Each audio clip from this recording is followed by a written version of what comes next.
Thinking Aloud. Conversations on the leading edge of knowledge and discovery with psychologist Jeffrey Mishlove.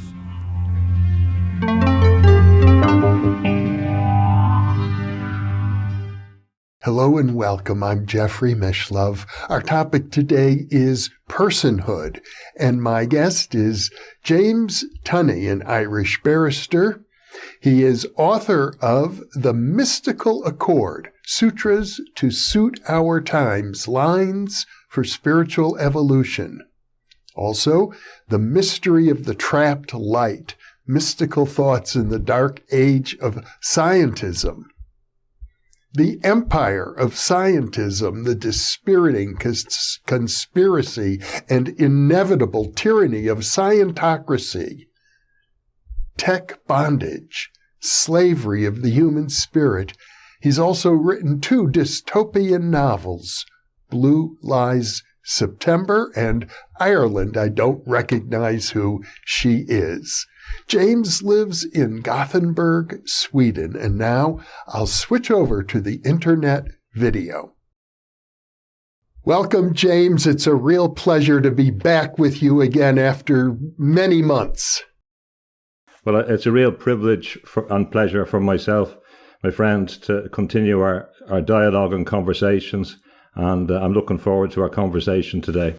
We'll be talking about the concept of personhood, and the first thought that comes to me about it is that we are all invested to some extent in ourselves, but there's so many forces arguing that we should sacrifice our own self-interest for the benefit of one group or another, some collective. It could be a political party or a religion or a nation. It seems as if there's a lot of pressure on individuals not to put their own self-interest in front of all else. That's an interesting way of putting it. I agree with you, but it requires that we begin to think of what do we mean by the individual or the person, and how does that relate to the group? And in particular, I think there are 2 opposites. On one side, you might point to pure individualism of the Ayn Rand type and an associated philosophy of objectivism. That we could do, and on the other side, we could point to collectivism and all the various forms of that. And also bear in mind that in those collectivisms, there's a strong emphasis on materialism. So in many senses, there's a lot of pressure on the idea of what the person is and who the person is. And any ideas of selfhood are dependent on identifying what we mean by the person. So I would initially ask people to think of what the word person means. And it's not a simple idea. Of course, we can elaborate on the idea of the human, but it's not confined to that idea. So first, if we take it, and I think that thumb is appropriate to identify with Homo sapiens as the use of tools, and also the thumb is something that they used to cut off in ancient societies because it's also associated with intentionality. But if we take the idea of the natural person, the human, that's the standard kind of common sense idea people have about the person. But that idea is under threat, and there's a lot of competition for the term person. So now we see that there's a strong movement to grant personhood to animals. So there's been cases where they've been arguing that an orangutan has personhood and that other animals have. Now, again, I'm in favor of looking after the animal kingdom and not treating it the way we did before, but not at the expense of the concept of the dignity of the human. So this the idea of other natural persons, although it is there also in indigenous philosophy, indigenous thinking, I can accept it, and we do have to have a reaccommodation with the biosphere. But We can't have it in a way that puts the human to be treated like animals in the industrial culture as well. And then there's another important concept that we have to bear in mind is the idea of an artificial legal person. So if 4 people are sitting in a room around a table and they create a company, we have 5 people in the room. The corporate entity, and again going back to the Latin for body, is a legal person. So in that concept, when we're talking about legal persons, we're talking about the ability to have rights and duties, to enter into contracts, etc. So it's a legal concept. It was standard during the British imperial reign in India to grant legal personhood to idols and to deities. And that's a common phenomena in India. The administrators had to bring them within the system. So they granted personhood. So it's not confined to flesh and blood. And so we know this about the works how corporations rule the world and the various works. If we look at a globe, as we're teaching our children perhaps about the countries that rule the world, it's not accurate because it's corporations that rule the world, or corporate groups, or international groups. And then we have the idea of an ideology which unites groups, whether it's Trotskyism or Marxism or any group behind the scenes. Or we could take from the other end of the scale, we could also bring in secret groups coming from an Irish context and a Scottish context. I was very familiar that there was a lot of secret groups that were running society. The IRA, for example, and those organizations were secret groups. So these are entities that can act as a body. And in Scotland, Freemasonry, for example, is another group of agents in society. And then we have to consider that in scientific developments, if we look at people like Douglas Hoffman, who I'm increasingly critical of his model of the world, but in the mathematical reduction of everything to conscious agency, the human person and human personhood is not regarded as special. So the robot and the human will be regarded in the same idea as conscious agents. And because the robots have a greater computational power or powers of ratiocination, they will be higher regarded. So then of course there's pressure from transhumanism and post-humanism. So there is severe pressure on the idea of personhood, and it's a deliberate process of deconstruction, largely driven, in my view, by scientism. And this is a great threat. So in analyzing or providing a critique, which I think is robust of society, I'm also trying to point to the philosophies that are useful to combat the growth of the technosphere, the idea that we're the technium, the technosphere, or the nova scene, as Lovelock has written about, the idea that we're going to be run by superintelligence, or as John Lilly, who you interviewed, talked about, solid state entity. I think that the cultivation of the personhood, which is based on the individual human person, in a broader relationship to the natural environment, to the natural world, is a way to restore the balance. And that's why it's important to look back at the traditions, for example, of personalism, and to look back at these debates about humanism and what that is. Now, you mentioned personalism, which I gather is, in effect, a philosophical school. Could you elaborate on that? Personalism is, I used to think in terms of individualism, but for individualism has got a kind of narrower meaning and the more Ayn Rand type. So sometimes when I'm talking about individualism, people think I'm talking about the idea that we all look after our individual interest in a very selfish way, and the selfishness drives everything. So that's a kind of one end, and collectivism at the other. But in between is this notion of personalism. Now, personalism would be, again, there seem to be a dozen, maybe 15 different schools of personalism. So at some stage it might become meaningless. But I think the essence is very, very important. It would be an accurate description of the philosophy of Martin Luther King, for example. He was very much informed by people like Bowden Parker Bowna in Boston, and that informed a philosophy which was there already in his upbringing. So personalism was very important for him. It was very important, or could be used to describe the philosophy of William James, in my view. Now, there's a number of different streams we could look at to identify where it comes from. If we look at William James, for example, he was influenced by Franz Brentano. And Franz Brentano is a neglected thinker on, if you like, the philosophy of psychology. And he lived from 1838 to 1917. He was a Catholic priest. He had disagreements about papal infallibility, and he left the priesthood and married. But he was a noted professor, a noted teacher, who couldn't get full academic status, but he taught in Vienna. And he had some students that were very influential. For example, Sigmund Freud was one of his students. Husserl was one of his students. Steiner was one of his students. I think Karl Stumpf was one of his students. So he had an influence on their thinking. He influenced two particular streams. One, the Austrian philosophical school and the kind of positivist approach, but his greater influence was on people like Husserl, who developed ideas from Brentano's worldview. Now, Brentano was looking back at Aristotle. He was trying to re-examine Aristotle in a modern context and how that informed our modern context. Now, of course, Aristotle comes largely through people like Aquinas and through some of the Arabic writings that kept him going. But Brentano looked again, and he began to focus on consciousness itself.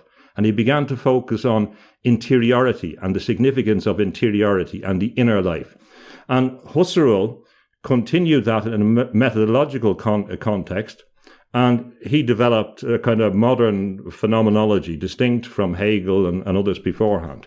And there was a movement away from Kant as well.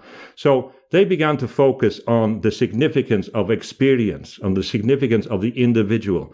And Husserl was very, very influential. So he had students like Edith Stein, an assistant, and Edith Stein went on to become, she was a Jewish convert who died in Auschwitz, who became a Catholic saint recently. And so her philosophy, she's neglected as a philosopher. She was very, very important.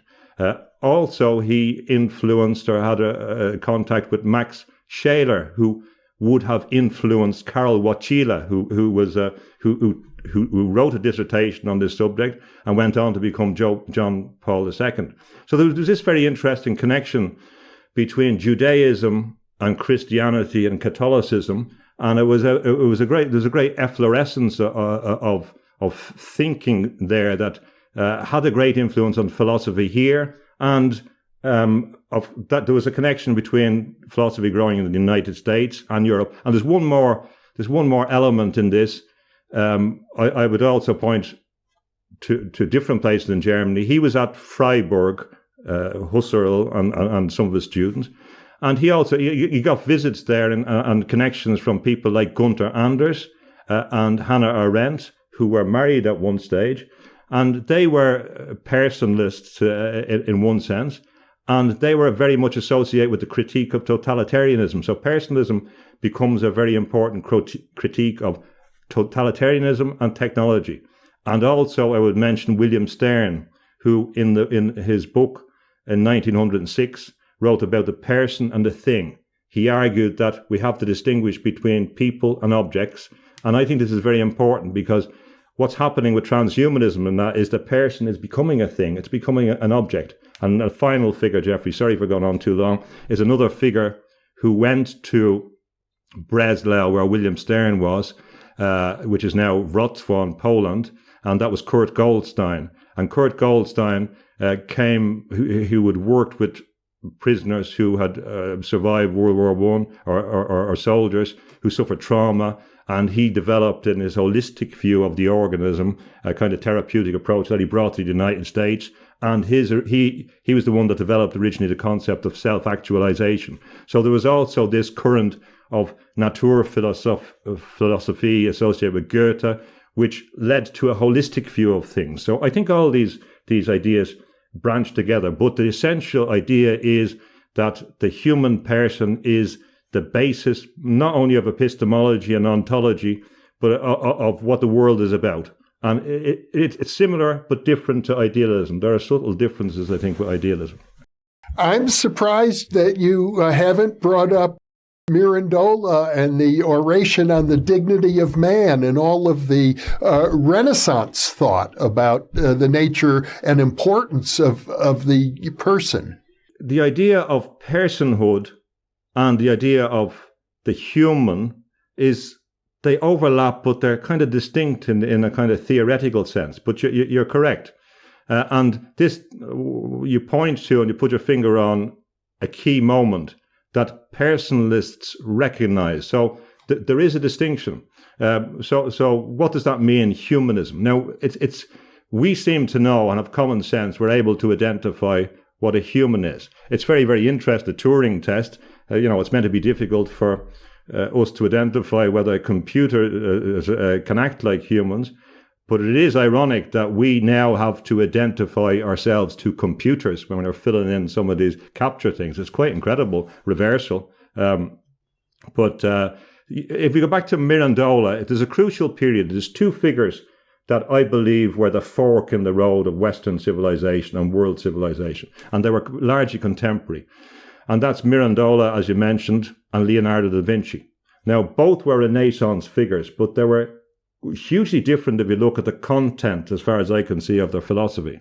And there's the great Russian philosopher Berdyaev believed that humanism, coming from that period, from the Renaissance, went wrong with Leonardo da Vinci.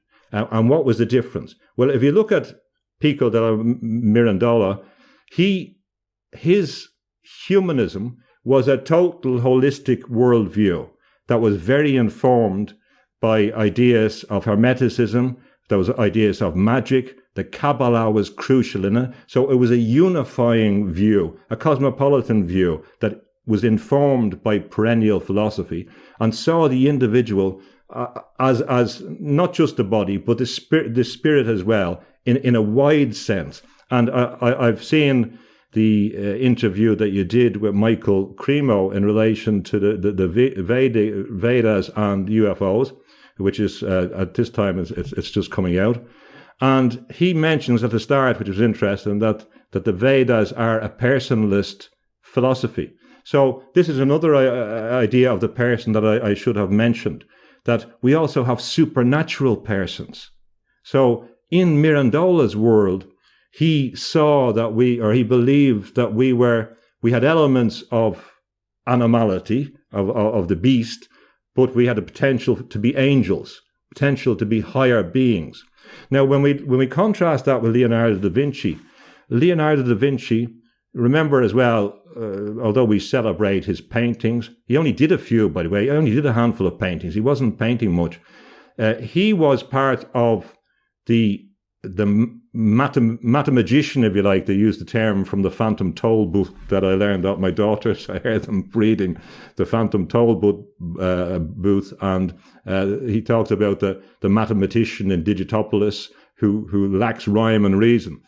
If you look at the Duomo in Florence, which is the great kind of indicator of the Renaissance in many senses, and if you look at Brunelleschi, we were talking about the development of mathematical principles. Perspective was very important as a mathematical phenomenon to help create an illusion, because of course these great pictures in the Renaissance are taking 3D paintings, fantasy, and turn them into 2D. It's illusory. So they became experts at illusion.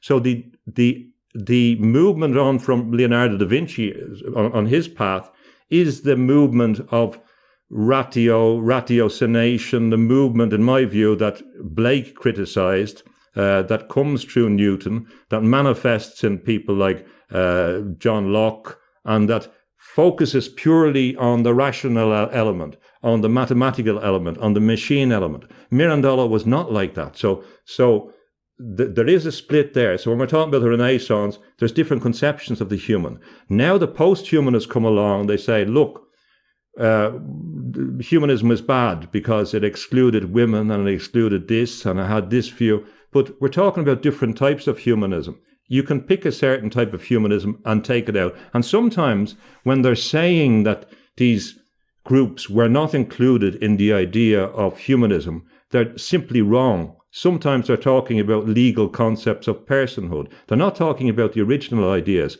And similarly, if we look at the conquistadores and the conquest of South America and the terrible things that happened there, often it was people like Bartolomé de las Casas who came from a religious perspective, who argued that the native people were human, who had rights and were entitled to rights and were entitled to equal treatment. That was early on. Those bits are missed out now for ideological reasons. So humanism comes into it, and it has to be considered. But the trends are not quite the same thing. I'm getting the impression, and maybe, of course, it's because of your own background as a barrister, but it seems that ultimately when we talk about the nature of the person, we have to look at legal structure. Person is defined legally in terms of rights and responsibilities. Before that, we have to consider in a kind of philosophical way, because often terms are constructed and people work on them for particular reasons. Now, it came up, the idea of personhood in relation to abortion, and I don't want to get, because often people end up discussing situations which are on the margin, and the central principle is forgotten about. So it comes up in very insidious ways sometimes. I'll take the example of Richard Dawkins, who I'm very critical of. I'm not an admirer of him. Good luck to him and the good things he's done. But I mean, his kind of fundamentalist scientism as opposed to science, it can be very destructive. For example, I know everyone makes stupid comments, but if the stupid comment is part of the philosophy, you have to treat it a bit more seriously. And he's made terrible comments about people with Down syndrome and their kind of the desirability of them living, which are horrendous. But they come from ideas of personhood. If you come with a certain view and you circumscribe personhood, then you can begin to cut out people. For example, there are various criteria that are being proposed or that are sometimes proposed about personhood by people who work in neurology. And they may say that you have to have certain cognitive abilities, certain functionality, whatever. But you can end up by creating a definition which could exclude people, old people, that could, they're entitled, because if you're not a person, then you begin to lose the rights associated with personhood. So the definition of personhood is very, very important. So a totalitarian society can reorganize the definition of a person to exclude groups, to exclude people that it doesn't want, and to dehumanize and depersonalize. So this is what we saw in Nazi Germany, and this dehumanizing, depersonalizing idea is often first a philosophical, a political, an ideological movement. It's part and process, or part and parcel of collectivism for me. And it manifests itself in language, and we see it in contemporary. You can, I don't look at Twitter, but I hear things about written on Twitter by people that are supposedly very well educated, which comes across in dehumanizing terms, talking about people as cockroaches and things like that. That kind of disgusting language is the essence of a dehumanizing, depersonalizing philosophy, and it has to be resisted. It has to be resisted as well by emphasizing the human with their spiritual potential as well. Because I believe that scientism has sought to dispirit the person. And then we have that idea of the disenchantment associated with the Enlightenment. But we have other kind of insidious trends which are more contemporary as we move into what I call the empire of scientism, or I believe we have, unfortunately, Jeffrey, I think we have crossed the line into scientocracy, so it's not good, but that's what my belief is now. And we also see another element, the last element of our defacing, the defacing of the human individual. It's a very dangerous, the mask idea, which is where persona comes from, is getting deeper. It's a distancing of people from people. And that's an insidious process that other personalists like Jacques Ellul in France, who wrote the Technological Society, they said that technique would oust the organic from the world. Sorry, Jeffrey. No, you're right on point there. I was going to bring up the notion that seems to come out of scientism, that the human being is nothing more than a very sophisticated machine, that we don't really even have free will, that our actions are robotic in a sense, that there's very little difference between a functioning human being and a robot. Part of this bifurcation that I think is really manifest now is an insidious scientism that you can see in people like Dennett, in my view, when he's talking about consciousness. They say, and not just him, a load of them say, even Donald Hoffman, who sounds very nice, sounds like a nice man, I'm sure he is a nice man, but in relation to his views, he said that consciousness is fundamental. So you say, oh, happy days, now they're finally realizing this, part of post-material science. But he says human consciousness is not fundamental. It's an incredible statement. So when some of them are talking about consciousness being fundamental, they're not talking about human consciousness being fundamental. So that's a difference with the Atman, Brahman idea. One has to be careful about, and one has to search actually to find. And there's even in the theories of conscious agency, there's a difference between, I think, someone like Federico Fagin and Hoffman. So we have to be very, very careful to identify what we're talking about. And so bear in mind what scientists are saying. It's very normal. Consciousness doesn't exist. You don't have consciousness. You don't have selfhood. They're doing daft experiments to prove that free will doesn't exist. Now that has been critiqued by certain philosophers of scientism as neuromania and the biologism, but it's very, very dangerous. That kind of viewpoint is the forerunner, as is predicted, of an ideology, the ideology of scientism, which was promoted by people like Bernal with the objective of getting to a context where we had the mechanization of the human body, the breakaway civilization, space exploration to Mars, and the Earth would become some kind of whatever, but it would be a human zoo. That was what the scientists wrote about in the 1920s. This is what I listened to the science. I listened to the scientists. This is what the scientists said. There would be this, if we look at H.G. Wells, although he wasn't actually respected very much by the scientific community, but he talked about the need to abolish other loyalties so that the scientific elite could come to power and rule the world with a biomedical directorate. And we seem to be pretty much on board with that plan, but it's not good. So instead of paying attention or not paying attention to these things, we must resist this. We must protect the human person. Now, there are many people that seem to want to become machines.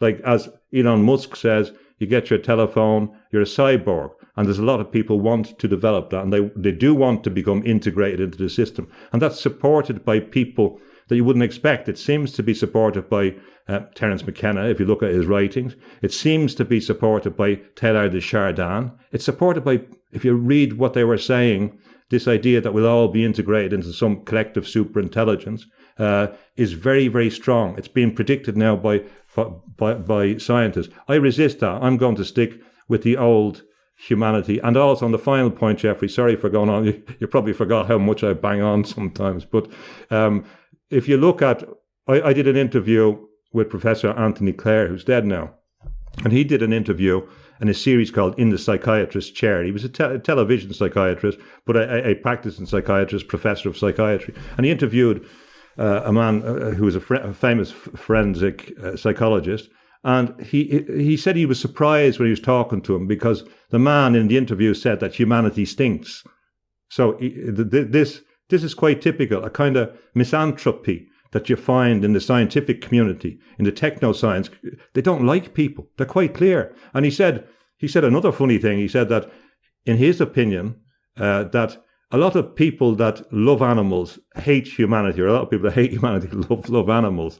And maybe that's because they can control them. So there is an idea of, well, if we can control it, that's okay. But humans who can't be controlled and are unpredictable are dangerous and should be controlled. And that plays into this mindset of control, cybernetics, which is about governance and control of the person. Well, it seems to me that when you talk about the philosophy of personalism as being halfway between collectivism and individualism, there needs to be some accommodation for the needs of the collective and the needs of the individual, that there can be a balance.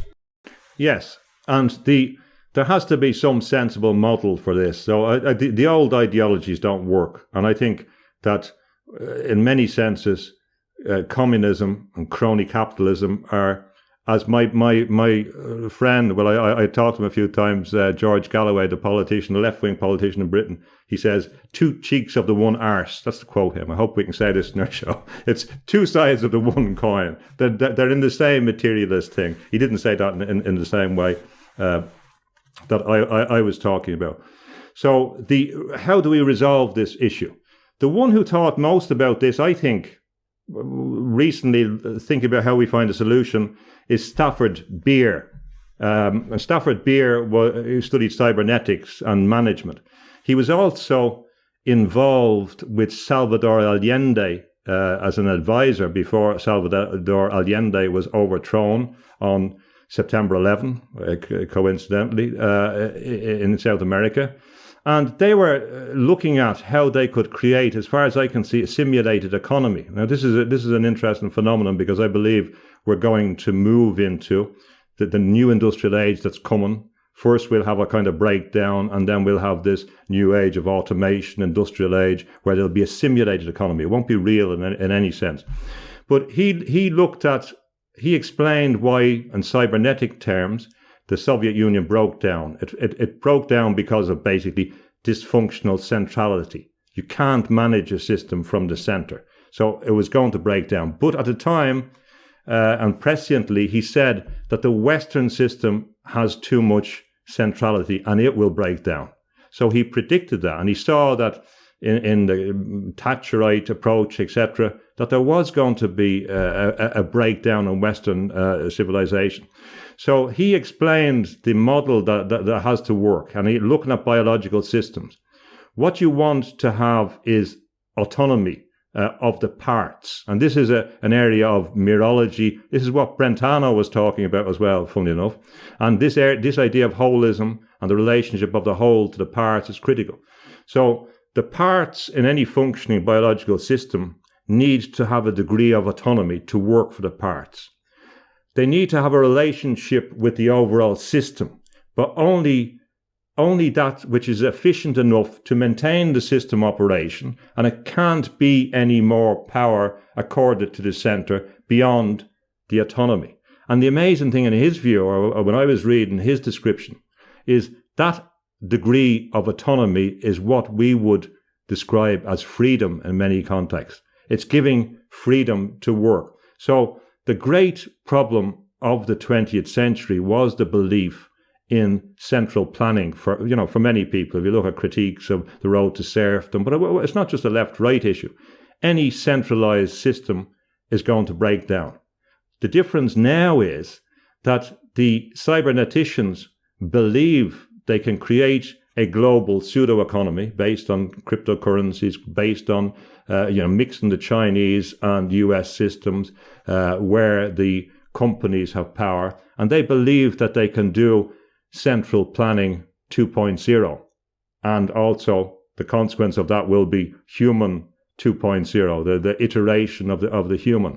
So there are models which suggest that we can have some central authority, but it's only so much as to make the system work. And we can go back to Adam Smith on that, when his model of why the butcher has an incentive to do what they do, and the candle maker, etc. But you still need a framework of laws to work in. And this is the thing that people are forgetting about. That in the constant attack, say, on the Judeo-Christian philosophical construct, they're forgetting that a lot of their assumptions about how society works are based on the crystallized philosophy manifested in social institutions, which people are willing to discard. When you discard them, you won't get any of the other functioning ideas of trust that make a society. So, yes, autonomy in the parts, some degree of centralization, but I don't believe that we're sophisticated enough to get to a situation where we can have a controlled centrality that will operate in the world. I don't believe that the people that are driving it are that enlightened. And if it's not based on a profound commitment to the person and the biosphere, because a lot of these new systems of technology are destructive for natural resources. Again, I would put it, the technosphere is growing, and the technosphere, the totality, the technium, is trying to suck people into it. And they're trying to suck their person into the system. And obviously, when you get into transhumanism, what I'm concerned about is not where people are getting medical enhancements individually. It's network transhumanism.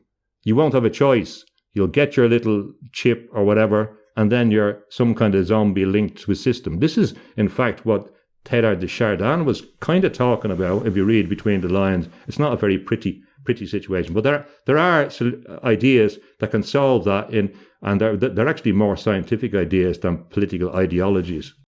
You referenced Adam Smith earlier, the great philosopher of capitalism. I think he's an 18th century philosopher. And he argued for, I think, what he called the invisible hand, that if people were free simply to pursue their individual self-interests by magic, everything would work out for the benefit of the collective, which is basically his description of capitalism. But I gather what you're saying is that this vision is opposed to central planning. It's very laissez-faire.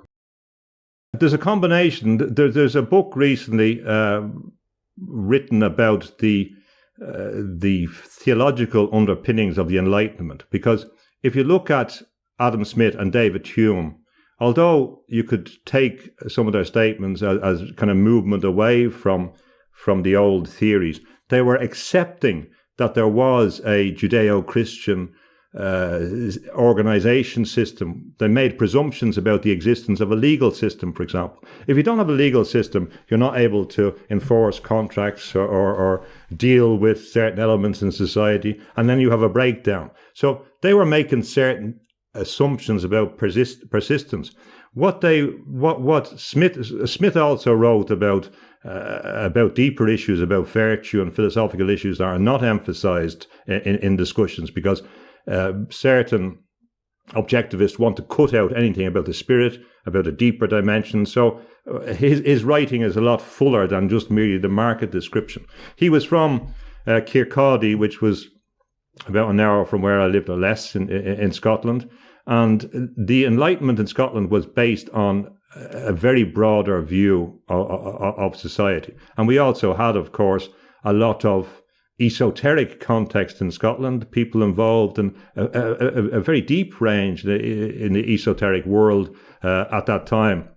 But when he's talking about the invisible hand, what he would refer to today is about the the things that should be left alone, things that we shouldn't interfere with, that there are certain things that will work through their own principles, through their own incentives to achieve a particular result. And in many senses, when people are talking about the capitalist West, there's a stronger argument that it doesn't reflect a lot of the early views, because they wouldn't have been in favor of government intervention in the way. The arguments about capitalism forget that there are different streams within capitalism. For example, Richard Rorty, in his essay on Trotsky and the Wild Orchids, argues for a welfare capitalism, which he saw as something that would actually destroy the capitalist system. So the point about all these is that if we have ideological approaches which are not based on sound principles, we can't come to constructive results. And I'm in favor of being very, very careful and using whatever good science is there to help us. But the idea that we should intervene, that we should solve everything, the idea that we should create a utopia can be a very, very dangerous one. You and I have had many conversations about mysticism. You write and speak very favorably about mysticism. And so I'm a bit surprised that you bring up Teilhard de Chardin in a kind of fearful way, that there's something terrifying about his ideas. He seems to be suggesting that humanity is going to evolve, I would say telepathically, that we will all recognize that we share a common noosphere, and that we will, at the end of time, all be united in the spirit of cosmic Christ and love. And you seem to find this a terrifying vision. Yeah. I think your point to me there is a bit of a scaredy cat. I'm not fearful about any of these things. I'm resolved about the thing. I'm critical of it. I'm critical of the, and again, I don't even want to spread that idea of fear, because that's not the way I see it. I see it in terms of looking at the assumptions. The problem is that already Chardin has been used by transhumanists, because what he said on one view is consistent with a beautiful evolution of humanity. On another view, it's consistent with the technological evolution of humanity. For example, he talks about humans coming together and their consciousness crystallizing and coming together. It's the language that other transhumanists use. And they know that. There are statements I've come across where they're saying this supports. Now, they know he doesn't support them fully. I'm not saying necessarily that was his intention. But if you look at it from how these things are interpreted, it's not the emphasis that I would point to. And I don't actually believe that this idea that we all merge into one is a great idea. I think that the way it has operated, the way boundaries are good, as William Blake said. We don't want in our bodies the cells that have no walls to them, for example. The idea that boundaries are bad, the idea that boundaries between individuals are fundamentally bad, is an idea which is associated with this movement towards the technium. It's fighting the boundary. And William Blake noticed very, very, very early on that ratiocination kind of had this attack on the boundary. And it's why he always emphasized the outline in his figures. He believed that the outline was important to indicate that there were actually separate units. So the idea, there is a strong idea that seemed to be beautiful, that we all become one being. Unfortunately, I don't see that as a necessarily beautiful one. And in view of the technological one, it doesn't allow for the personal sovereignty. Now, I would contrast that view. So, yeah, fearful, no, I think, but he's over glorified. He's one of these, there's certain figures that everyone's, oh, he's great, fantastic. And I know your friend in Australia who passed away, God rest his soul, was very much into Chardin. I don't see it in the same way. I'm willing to say that sometimes you go back and you reassess and say, okay, I understand what he was saying, and he was talking about a different era and a different way, and I'm wrong. I'm willing to accept that. But actually, the future of man, when I read it, it doesn't impress me. But I would contrast that with the idea of the person. And I take the Emmanuel Levinas, who's from a Jewish background, developed personalism. And a key thing in personalism is the idea of values. Well, values was Shaler in particular, values and empathy and how you relate to other people. And in that, he emphasized the crucial significance, the divine significance of face-to-face contact. So he believed that the face was critical. The face-to-face contact was the essence of relationship. Now, that's a fundamental important thing if you look at in relation to Edith Stein, who developed in her PhD or dissertation an idea of empathy and where that comes from. So the personalists, kind of unlike the idealists in some sense, although there's a crossover, begin to focus on the encounter, on the other person, on how you relate to the other person, on the significance of the other person, on seeing the divine in the other person. And it's a bit like, in a way, I suppose you could refer to Tantra and the recognition of the other person, and or some other philosophies.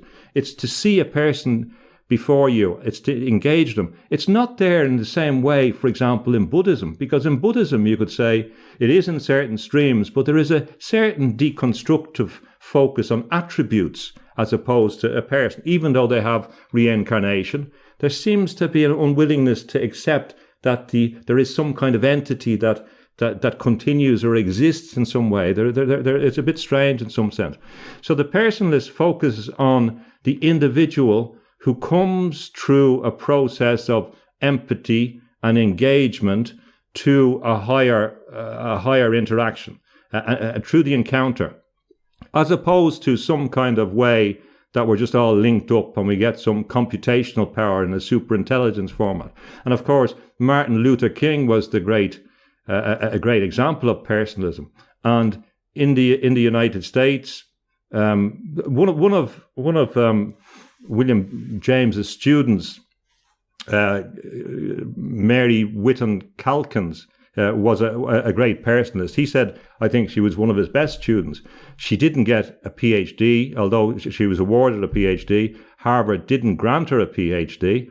And there was an effort to give one to her posthumously. I don't think she still got it, which is a disgrace on Harvard, if anyone from there looking. But she emphasized personalism. Sometimes now she's seen as a feminist, but personalism should be above any other description. We're people first, and then if we want to identify our identities, they come in a subsidiary way. But absent the growth of the individual and the spiritual evolutionary context expanding, we're not in a position to mix with other people. We have to grow first in some sense. So at the stage where we have fully grown, perhaps at that stage, we will be able to engage with other people, and I believe we can, at a higher level, telepathic level. We have those powers. But to skip all those personal, all the spiritual evolution, and merely go for a connectivity as a substitute for those encounters, say we're going to connect you up, we're going to make you part of the machine, because that's what it is, we're going to assimilate you. Well, that has taken a shortcut. It's a short circuit without all the evolution. I believe that we're here to spiritually evolve, individually, personally.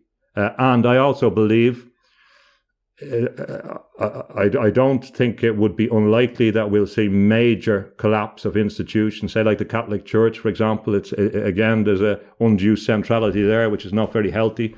It wouldn't surprise me. And I think it was Karl Rahner, the theologian, who said that if Christianity survives, it will be mystical Christianity.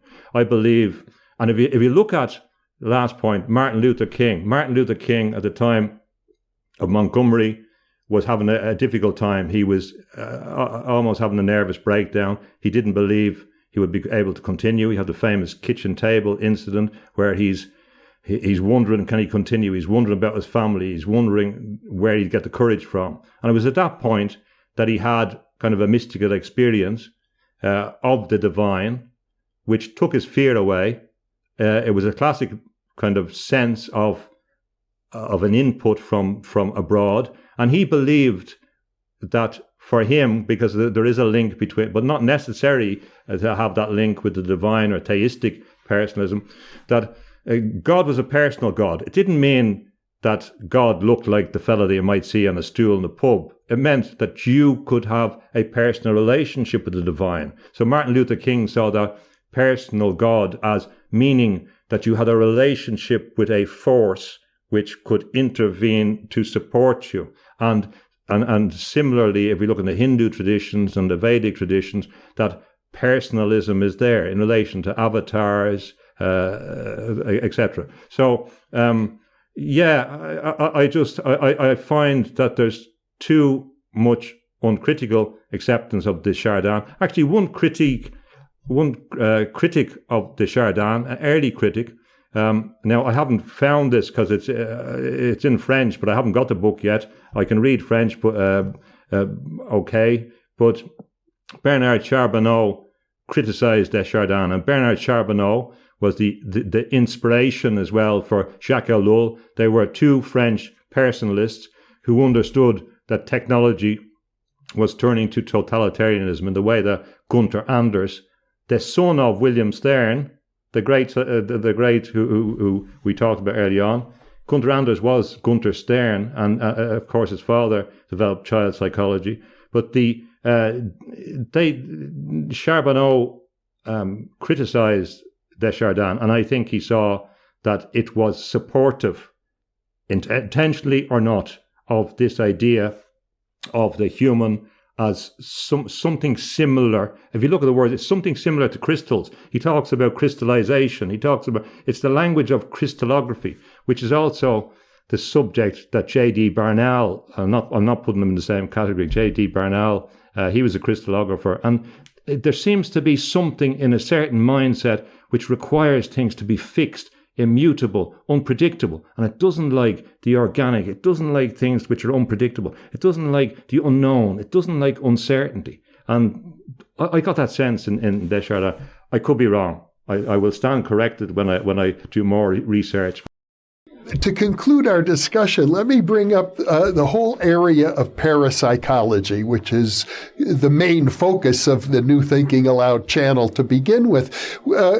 All the research, for example, in remote viewing does suggest to me that consciousness is much greater. When we talk about our individual consciousness, there seems to be ultimately no barrier between my personal consciousness and all information anywhere in space and time in the whole universe, which does suggest that we're all partaking of a single larger mind, as Larry Dossey would say, one mind. I don't have any problem with that. I have no problem with that. That's a different idea than the mechanization of the human in order to force them to link up as a supposed computational forces. That's a totally different idea. In fact, let me put the argument simpler in this case. I'm a supporter of parapsychology because it identifies those extra dimensions of humanity. And I think that's one of the reasons why the algorithm, for example, doesn't like parapsychology and will penalize people like yourself because parapsychology doesn't fit in with scientism. It doesn't fit in with some areas of science. They won't look at the evidence.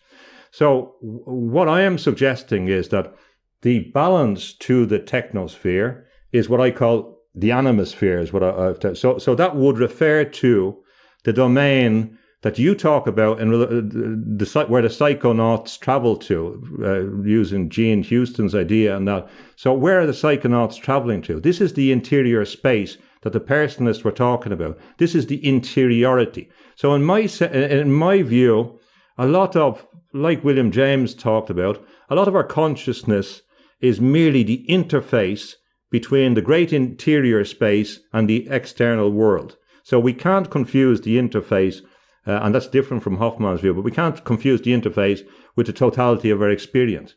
So I believe in all these areas. I believe in much of those phenomena that you have examined. I've experienced some of the phenomenon.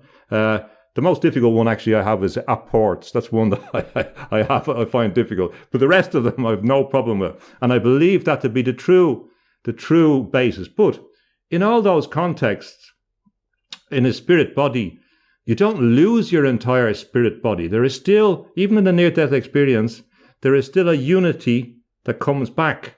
There is still an entity in us. There is still the soul no bigger than a thumb that I believe is at the center. So for some reason, there is that distribution, and perhaps the great creator or evolutionary force understood that it was necessary to fragment, to create the sparks in individuals. We see this in some of the Kabbalah and the fragmentation idea.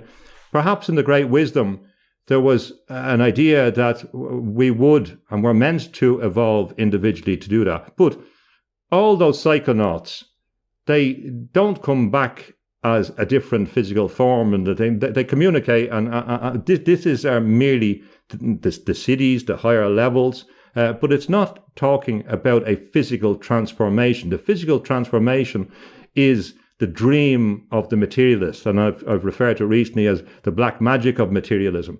They seek to do, following on in a Nietzschean way, to develop the superhuman, or in the Promethean way, to develop the titans, to distinguish themselves from humans.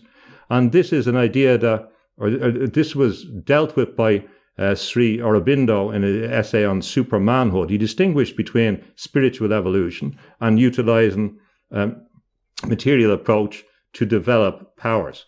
So what I would say is the Anima Sphere, I refer to that domain that covers the entire imaginal world, that covers the entire interiority, that covers the entire theology of inner space from all the different traditions, that includes perennial philosophy, includes the areas that we don't know, the uncharted areas, includes the powers that have been recognized in all the spiritual traditions, that are searched for in parapsychology, that reinforced by the stories, that reinforced by the phenomenology. That was a term we should have talked about. The phenomenology, the emphasis on experience, phenomenology which has been used as well by native indigenous philosophers to be able to represent the significance of the vision quest. If we look in Canada, important papers on that. So what I am saying is that for whatever reason, that individual spirituality maintains a degree of sovereignty, and in fact, it warns you against giving over your sovereignty to bigger forces.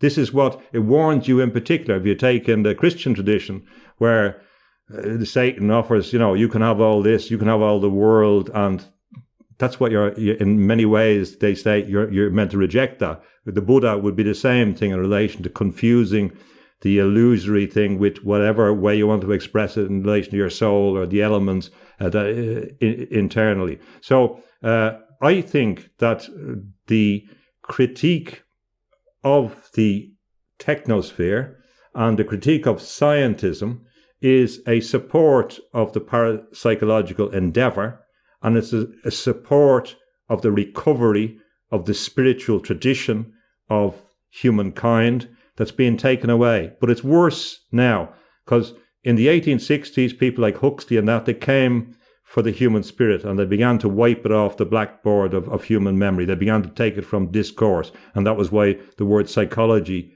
was used, and psychic forces instead, as we've discussed before.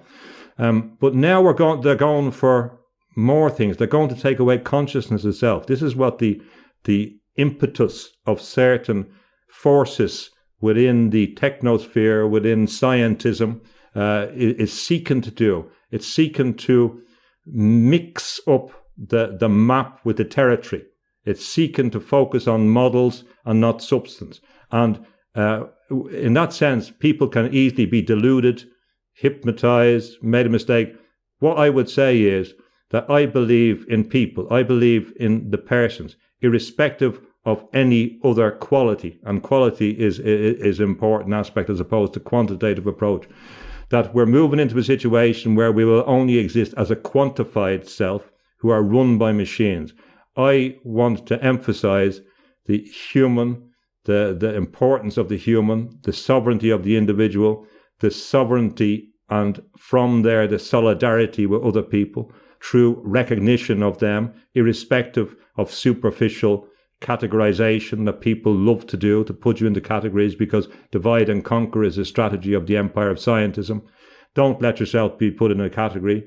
Don't let yourself be put in a situation where you're dehumanizing someone else, you're dehumanizing a group on the basis of religion, sexual orientation, whatever. Don't let that happen. Be careful about being marshaled and be communicated into a context where you are saying things which are dehumanizing, which don't recognize that the person as yourself are aspects of divine consciousness. It's not just that computational intelligence quotient test that's done by science, but it's a deeper consciousness which is the greatest force in the universe, as in Atman, Brahman. We have that. We are it. You are it. And in And through the process, as we are trying to do in a face-to-face contact, we have to meet other people, learn from them, challenge their views, challenge our own views, and then seek higher truths. That's the way, at some stage in the future, we may be able to find out what the final game is. But at the moment, if we're not evolving spiritually and we make a substitute, a technical substitute for that, it will be the end. It's going to be the end of the human race as we know it. So. Well, James Tunney, once again, a very stimulating conversation. I think your heart is in a really good place. This is an incredibly important message to share with our viewers. I'm hopeful that we'll be able to continue and have many more conversations like this in the future. James, once again, thank you so much for being with me. Thank you very much, Jeffrey. It's always a pleasure, and I look forward to our next conversation. And I appreciate the opportunity, and I appreciate your dialogue. And it's great to see. I know that people are very happy.